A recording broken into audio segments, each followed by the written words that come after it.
Διάβαζα σήμερα ένα άρθρο που λέει ότι σύμφωνα με τον Παγκόσμιο Οργανισμό Υγείας, περισσότεροι από 350 εκατομμύρια άνθρωποι σε όλο τον κόσμο υποφέρουν από κατάθλιψη. Παγκοσμίως η κατάθλιψη είναι σε άνοδο και ορισμένα από τα συμπτώματά της είναι η μειωμένη ενέργεια, οι μειωμένες δραστηριότητες και η απώλεια απόλαυσης. Η εξάσκηση του συστήματος του Reiki είναι ένα εξαιρετικό εργαλείο για την αντιμετώπιση της κατάθλιψης. Ένας από τους λόγους που νιώθουμε έλλειψη ενέργειας κατά τη διάρκεια της κατάθλιψης είναι επειδή η ενέργεια που απαιτείται για να συμμετέχουμε, να είμαστε ενεργοί στην καθημερινή ζωή, καταναλώνεται στο φόβο, την ανησυχία, το θυμό, χάνουμε την εσωτερική μας χαρά, χάνουμε την εσωτερική μας ευτυχία και όλα αυτά μας αφήνουν κουρασμένους και εξαντλημένους. Επομένως, μία από τις κύριες πτυχές είναι να αναπληρώσουμε την ενέργειά μας, ώστε να αρχίσουμε να νιώθουμε ξανά την εσωτερική μας χαρά.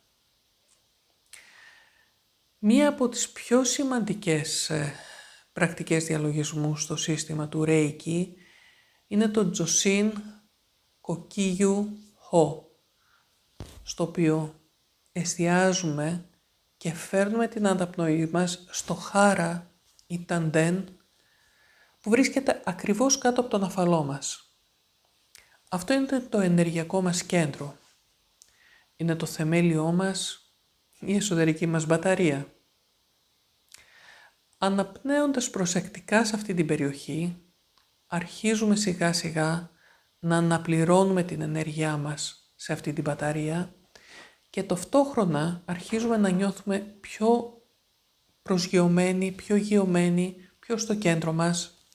Γινόμαστε πιο συνειδητοί και ως εκ τούτου αρχίζουμε να μαλακώνουμε αυτό το αίσθημα του φόβου, της ανησυχίας, του θυμού.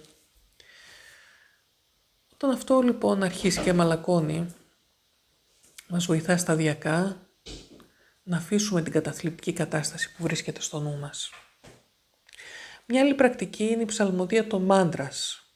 Μάντρα δεν σημαίνει τίποτα άλλο παρά μόνο προστασία για το μυαλό μας. Η επαγγελία, η ψαλμοδία των μάντρας προστατεύει το μυαλό μας από την περιπλάνηση στο φόβο, στην ανησυχία, στο θυμό και επομένως τα μάντρα είναι ένα εξαιρετικό εργαλείο για να απαλύνουμε την κατάθλιψή μας. Μια άλλη πτυχή της ψαλμοδίας στο μάντρα, αν τα κάνουμε σωστά, είναι ότι ο ήχος αρχίζει να μας δονεί σε όλο μας το είναι. Και αυτό μας δίνει μια ευχάριστη αίσθηση, μια αίσθηση εσωτερικής ζεστασιάς και ικανοποίησης. Έτσι νιώθουμε περισσότερη αγάπη και συμπόνια για τον εαυτό μας και πάμε όλο και πιο κοντά στη χαρά. Η συμπόνια, μια που την αναφέραμε, είναι ένα άλλο στοιχείο που μπορεί να βοηθήσει με την κατάθλιψή μας. Ειδικά το να είμαστε συμπονετικοί με τους άλλους. Αρχίζοντας να απομακρυνόμαστε από την εστίαση στον εαυτό μας και δείχνοντας συμπόνια στα άλλα πλάσματα, απομακρυνόμαστε και από τη δική μας αυτολύπηση. Ο απότερος στόχος λοιπόν του συστήματος του Reiki είναι να ξαναβρούμε το έμφυτο μεγάλο μας φωτεινό φως. Αυτό δεν είναι τίποτα άλλο παρά ένα παιχνιδιάρικο, ανοιχτό, διευρυμένο, γεμάτο χαρά και πάθος για ζωή. Όταν ξαναβρούμε αυτό το φως, η κατάθλιψή μας θα λιώσει και θα εξαφανιστεί όπως λιώνει το χιόνι όταν βγαίνει ο ήλιος. Βέβαια θα μου πεις αυτά είναι καλά στα λόγια, στην πράξη, έχοντας περάσει από κατάθλιψη, λέω ότι χρειάζεται χρόνο και προσπάθεια.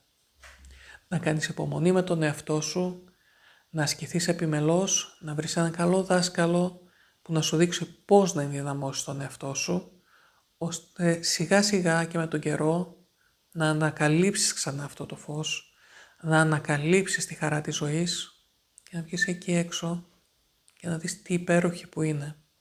Ακόμα και μια μουντή μέρα σαν κι αυτή.